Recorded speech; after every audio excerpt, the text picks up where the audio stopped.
है। कोई जानता भी है कि चावल का एक दाना तैयार होने में कितना समय लगता है?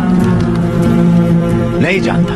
120 दिन 120 दिन तक जब एक किसान का पसीना उस धान के खेत की मिट्टी में बूंद बूंद मिलता है, तब जाकर अन्न पैदा होता है। और ये भी बता दो कि हमारे देश में खाना बर्बाद नहीं किया जाता।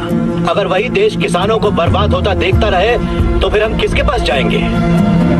खाना खिलाने वाले से कहा जाता है अन्नदाता सुखी भवतु।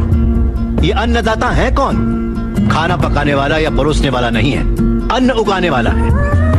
और ये खेती जैसा उपहार ईश्वर ने हमें दिया है। सेल फोन के बिना हम जिंदा रह सकते हैं, टीवी और एसी के बिना भी हम लोग जिंदा रह सकते हैं।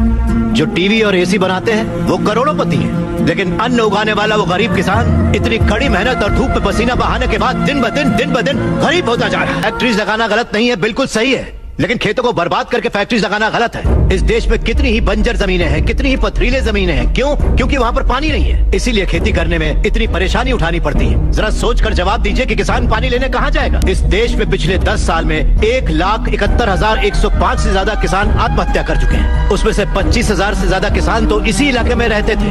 हर आधे घंटे में एक किसान आत्महत्या कर रहा है, ये जानते हैं क्या आप? लेकिन सच्चाई यही है, जहाँ मौत इतनी सस्ती है वो देश कभी आगे नहीं बढ़ेगा सर।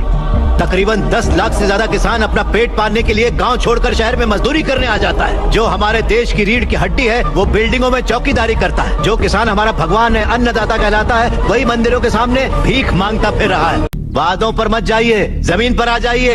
एक कॉर्पोरेट में काम करने वाला हजारों करोड़ का उधार लेकर विदेश भाग गया और वहाँ बैठकर विदेशी शराब पी रहा है। सिर्फ 5 या 10 हजार उधार लेने वाला किसान जहर पीकर अपनी जमीन पर जान दे रहा है।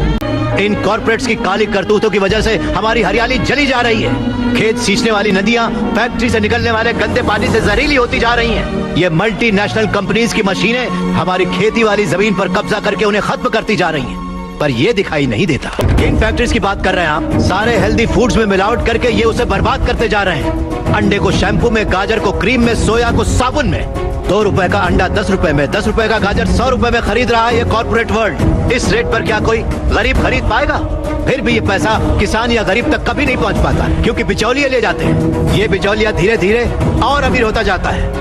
अन्न पैदा करने वाला किसान गरीब से गरीब होता जाता है। पौष्टिक खाना न मिल पाने की वजह से गरीब बच्चे, गरीब बूढ़े बीमारी से मर रहे हैं सर। नौकरी कैसी भी हो हमारी बेहतरी के लिए होनी चाहिए, लेकिन हम उन फैक्ट्रियों के गुलाम बनकर अपनी जिंदगियां खराब कर रहे हैं। याद रखिए, खेती भी एक उद्योग है और किसान उद्योगी है, उसे अगर हमारे गांव की समस्याओं को आप लोगों ने नजरअंदाज किया तो एक न एक दिन हर गांव हमारे गांव जैसा ही बन जाएगा। समझ जाइए आप लोग। अगर ये मीडिया कोशिश करे तो ये दुनिया हिला के रखते हैं।